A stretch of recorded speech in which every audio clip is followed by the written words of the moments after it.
नमस्कार, स्वागत है आपका सरल न्यूज में। मैं प्रकाश मेहरा। तो आज बात करेंगे अवैध अतिक्रमण को लेकर, जहां देश भर में बुलडोजर एक्शन और अवैध अतिक्रमण की तमाम खबरें आपने सुनी होगी, पर राजधानी दिल्ली में भी तमाम जगहों पर जो अवैध अतिक्रमण थे उसको हटाने की जो कार्रवाई है वो लगातार जारी है। वहीं बीते 22 जनवरी को दिल्ली के आनंद विहार बस अड्डे के बाहर तमाम जो पथ विक्रेता थे वहां पर भी बुलडोजर एक्शन देखने को मिला। वहीं दिल्ली हाईकोर्ट के एक आदेशानुसार दिल्ली पुलिस और एमसीडी के संयुक्त सहयोग से वहां पर एक बड़ी कार्रवाई की गई, जहां तमाम पथ विक्रेताओं को हटाया गया। वहीं बात करें इस कार्रवाई में कई हॉकर्स का उजारीकरण किया गया, जिसमें मौके पर अफरा तफरी का वहां पर माहौल हो गया। और दरअसल 10 जून 2016 को दिल्ली हाईकोर्ट ने अपने एक आदेश में कहा गया था कि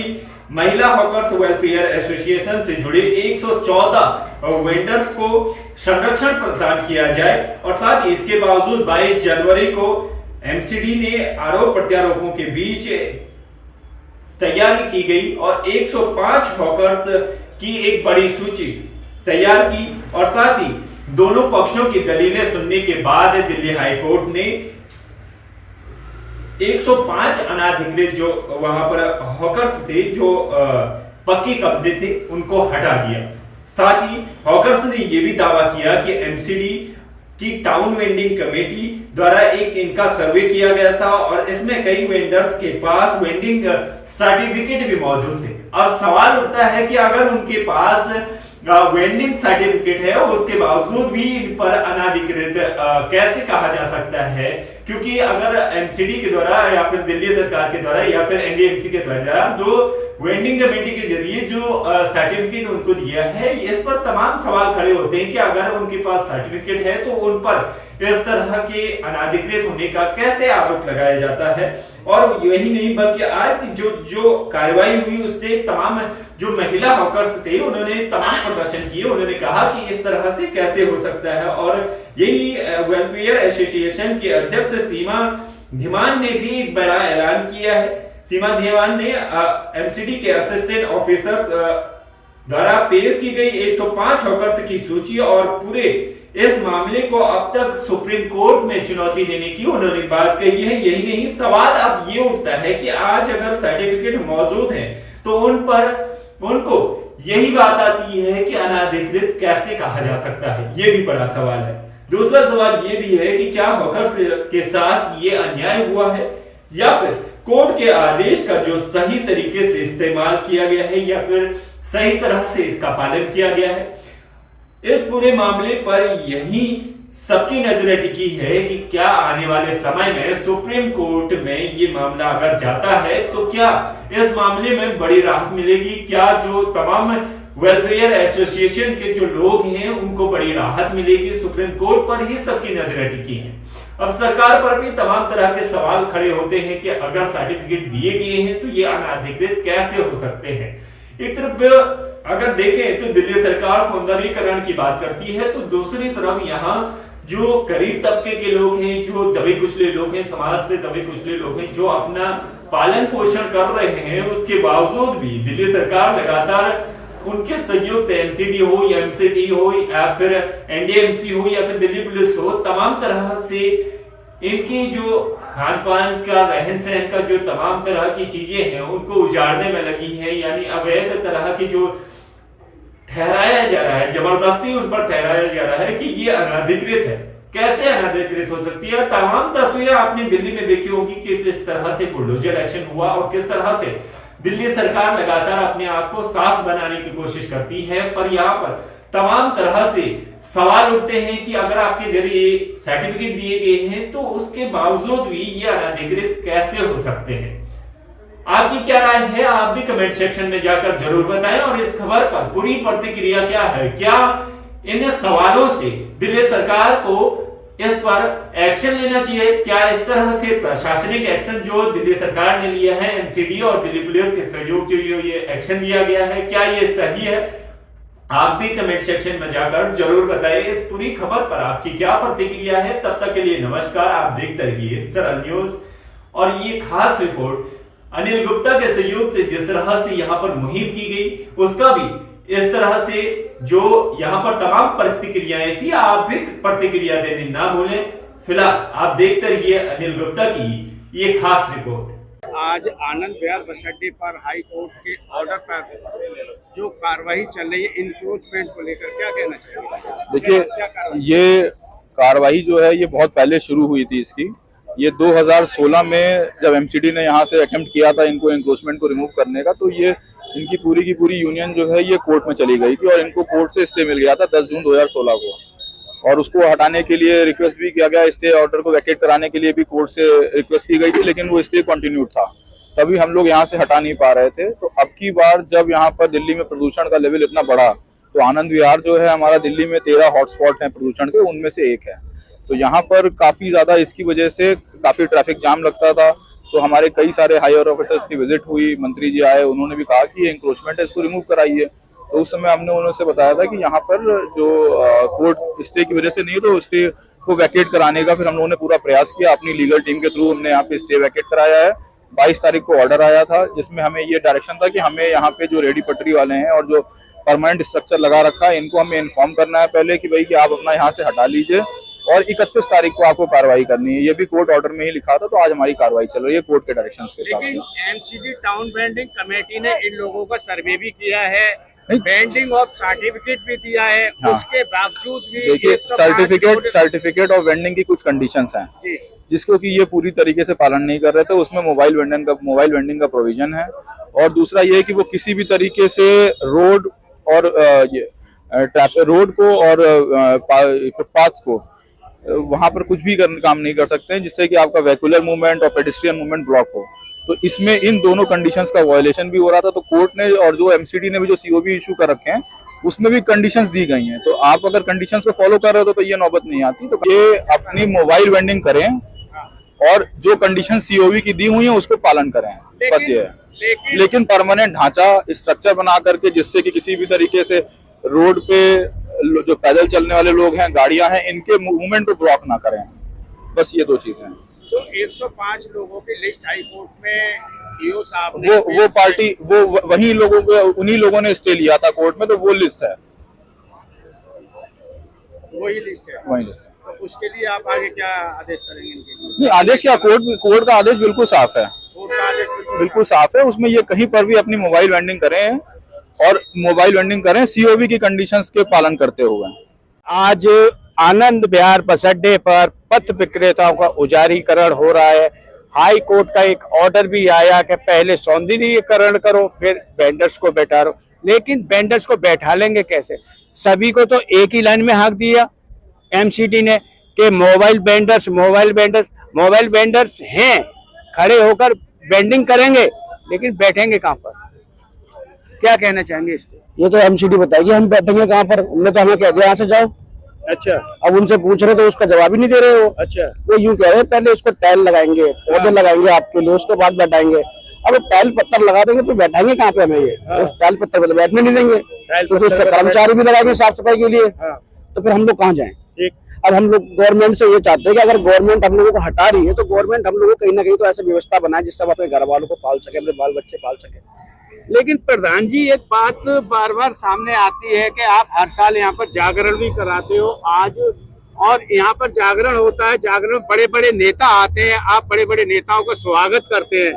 वहीं आज उजारीकरण जिस तरीके से हुआ, आज कोई नेता बीजेपी का नहीं आया। नहीं, देखो इसमें नेता का तो कोई मैटर ही नहीं है। क्यों? क्योंकि ये तो हाई कोर्ट के आदेश है और हाई कोर्ट के आदेश का पालन एमसीडी भी कर रही है और रेडी पटरी वालों को तो करवाना ही पड़वा रहा है। लेकिन कोई मरता है ना तो रोने तो कोई ना कोई आ ही जाता है, 10-5 लोग तो आ ही जाते हैं। आज नेताओं ने तो ये बयान दिया है यहाँ पे आज कि इन लोगों ने हमारी मानी नहीं, हम क्या नेता की माने? अरे हम तो कामा खा रहे हैं, नेताओं की दुनिया। हम तो जो जागरण होता है वो एक धार्मिक काम है, उसमें जो हमारे क्षेत्रीय नेता है उनको बुला लेते हैं हम लोग। तो इसमें नेताओं का तो नहीं, जो हाई कोर्ट के आदेश है, जो हाई कोर्ट के आदेश एमसीडी बता रहे हैं हम उसका पालन कर रहे हैं और उनका पालन ऐसे कर रहे हैं कि गरीबों के पेट पर लात मार रहे हैं। लेकिन जिस तरीके से टाउन बेंडिंग कमेटी ने सर्वे किया, सर्वे करने के बाद एक बेंडिंग ऑफ सर्टिफिकेट भी दिया, और सर्टिफिकेट देने के बाद जिस तरीके से आज यहाँ उजारीकरण हो रहा है, भाई हमारी बात डीसी से भी हुई। डीसी ने कहा इन्होंने बेंडिंग ऑफ सर्टिफिकेट का उल्लंघन किया है, उसके जो कायदे थे, कानून थे, वो नहीं फॉलो किए। पहली बात तो डीसी साहब को यही नहीं पता है कि वेंडिंग सर्टिफिकेट हमें मिला कब है और हम बैठे कब से। डीसी साहब ने कैसे कह दिया हमने को उल्लंघन किया है। हम 2016 से बैठे हैं और वेंडिंग सर्टिफिकेट 2021 में इशू हुए, तो डीसी साहब को ये नहीं पता वो कहाँ से पढ़ के आए, उन्हें तो इसकी नॉलेज ही नहीं है, तो हम उसका पालन कब करेंगे। वेंडिंग ऑफ सर्टिफिकेट कब इशू हुए? 2021 में, 21 में। हाँ, और हम बैठे 2016 से। 16 से। 2016 से हम बेचते हैं और हमारे सर्टिफिकेट जो बने हुए हैं, जो वेंडिंग सर्टिफिकेट 2021 में दिए, फरवरी में, नवंबर तक चला है सर्वे, तो एसी साहब को इसकी जानकारी पहले उन्हें होनी चाहिए थी पूरी। लेकिन आगे का कदम अब आपका क्या रहेगा? अब एसी साहब यूं कह रहे हैं कि 105 वेंडरों को जिनके पास सर्टिफिकेट है उनको बैठाएंगे, किस आधार पे बैठाएंगे ये उनको देखा जाएगा। लेकिन फिलहाल तो उनको जिस हिसाब से यहाँ पे आज कार्रवाई हुई है, हमें तो लगता नहीं कि हमें दोबारा यहाँ बैठने दिया जाएगा। अब आगे ऊपर वाले की मेहर है, तो ऊपर नहीं बैठने दिया जाएगा तो हम लोग नीचे लगाएंगे। मोबाइल वेंडिंग इनको हमको बता दिया कि रेडी चलाने के लिए, तो रेडी थोड़ी देर यहाँ चलाएंगे, थोड़ी देर रोड पे लगाएंगे। जब जाम लगेगा तब, जब भी तो जाम लगेगा तो साइड में बैठे, तब रोड पे बैठेंगे। लेकिन एक समस्या और भी है, कभी पथ विक्रेताओं को समझाया जाता है कि थोड़ा अपना हद में रहो, थोड़ा फॉलो करो, थोड़ा ट्रैफिक को परेशानी ना हो, लेकिन पत्र विक्रेता भी मानने को राजी नहीं होते। नहीं, वो बात आपकी ठीक है, क्योंकि मानने को राजी इसलिए नहीं होते ना, एक दुकान पे तो नेता है और दूसरी दुकान पे प्रधान है, तब नेता की प्रधान नहीं मानता और प्रधान की नेता नहीं मानता, तो ये शुरू से चलता हुआ है, खींचातानी चलती है। तो आज जिस तरीके से आनंद विहार बस अड्डे पर पथ विक्रेताओं का उजारीकरण हुआ, उसी को लेकर हम बात करेंगे राष्ट्रीय दिव्यांग सेना के राष्ट्रीय महामंत्री जितेंद्र जी से। जितेंद्र जी क्या कहना चाहेंगे? आज जिस तरीके से उजारीकरण पथ विक्रेताओं का हुआ, काफी लोग बेरोजगार हुए। पहले तो मेरा आपको और आपके श्रोताओं को सबको नमस्कार।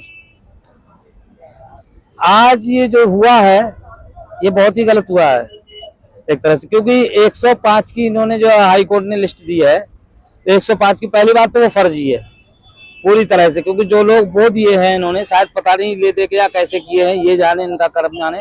क्योंकि इसमें वो लोग हैं जो मर चुके हैं 3 साल पहले, वो आज उनका नाम आ रहा है, निकल के कहाँ से आ रहा है। जो नए नए लड़के हैं वो आ रहे हैं निकल के, लोग तो 2009 से 2008 से बैठे हुए हैं। ये कौन लोग हैं जो 105 की लिस्ट में जो फर्जी नाम डलवा रहे हैं और फर्जी लिस्ट पेश हो रही है कोर्ट के अंदर, और सही लोगों के साथ अन्याय और उजारीकरण हो रहा है? ये एमसीडी की मिलीभगत से हो रहा है। एमसीडी की मिलीभगत, एमसीडी अपने आप नहीं करती। हाँ। एमसीडी के पास भी कुछ लोग जाते हैं कि भैया ये कर दो, भैया ये ले लो, भैया ये कर दो, तो वो जाते तो जब ही लोग हैं वो आनंद विहार पर, वो जो भी हो वो जाते तो जब एमसीडी मिलीभगत करती है।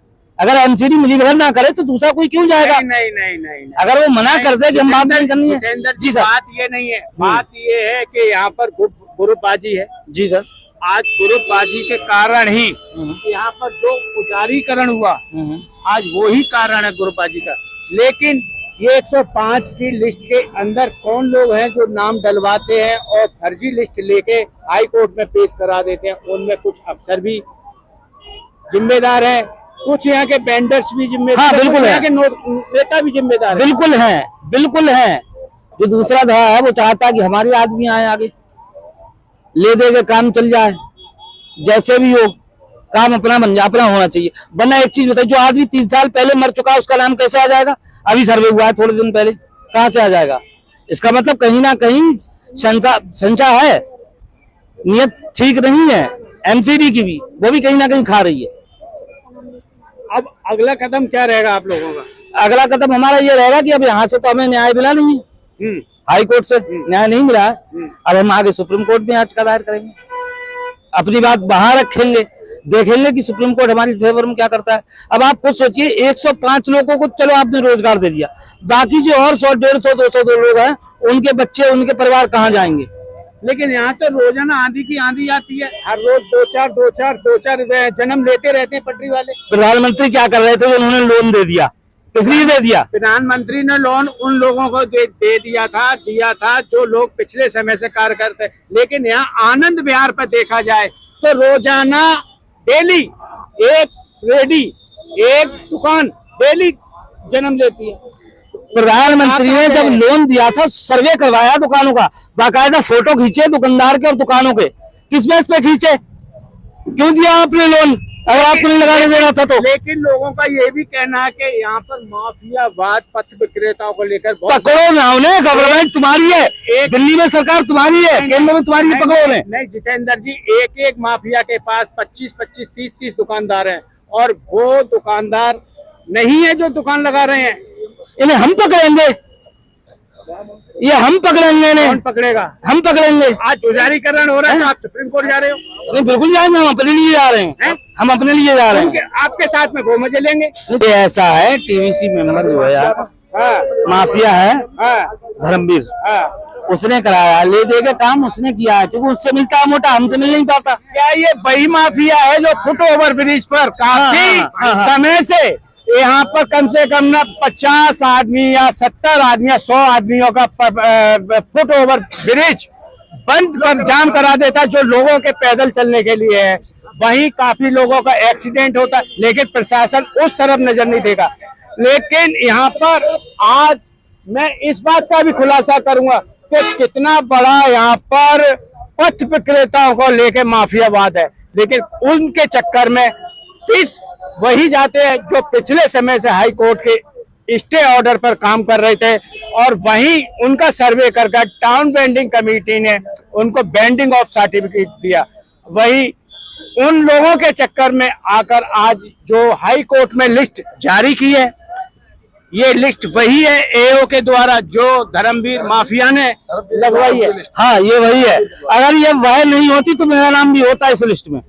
मैं 2008 से यहाँ काम कर रहा हूँ, चालान मेरे पास है, सीओई वगैरह मेरा बन चुका है, सब कुछ है, लेकिन मेरा नाम नहीं है। मैं लोन भी ले चुका हूँ, मेरा तो 3,64,000 का मैंने लोन ले रखा है। दुकान बंद कर दी, मैं कहाँ से भरूंगा? बच्चे बेचूंगा अपने, कहाँ से भरूंगा? बताएं मोदी जी।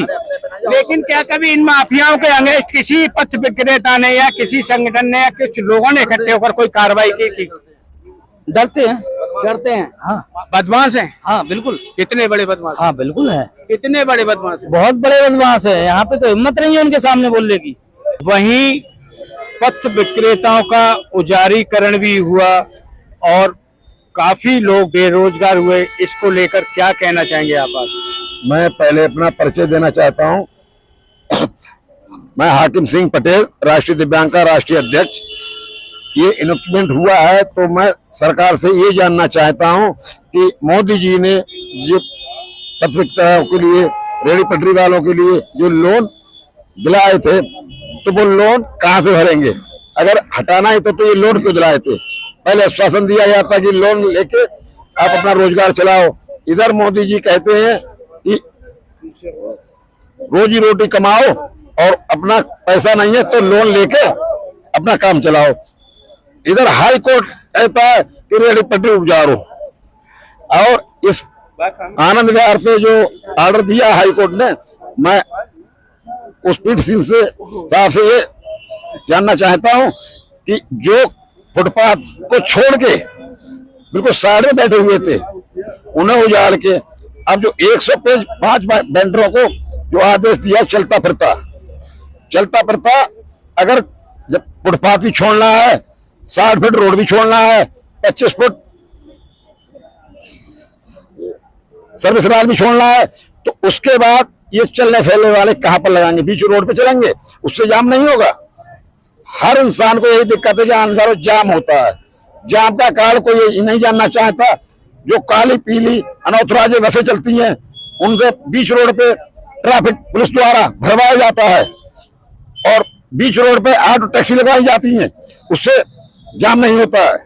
रेहड़ी पटरी वाले जाम करते हैं, जो कि बिल्कुल फुटपाथ पूरा छोड़ के नाले की साइड में जगह में बैठे हुए हैं, उनसे रोड जाम होता है। तो मैं हाई कोर्ट से भी जानना चाहता हूं, ये चीज हम सुप्रीम कोर्ट के पास जाएंगे और सुप्रीम कोर्ट से हम अपनी याचिका दायर करेंगे कि ये सही किया है, फैसला है, गलत है। मोदी जी से मैं ये कहना चाहता हूं, ये बात मेरी मोदी जी तक पहुंचे कि अगर मोदी जी ने ये लोन दिया था तो ये पटरी हटवाने के लिए दिया था या रोजगार चलाने के लिए दिया था? अगर ये फैसला सुप्रीम कोर्ट अगर नहीं देता है तो राष्ट्रीय दिव्यांग सेना और रेहड़ी पटरी सीधा पीएम हाउस मोदी जी के खिलाफ प्रदर्शन करेगी।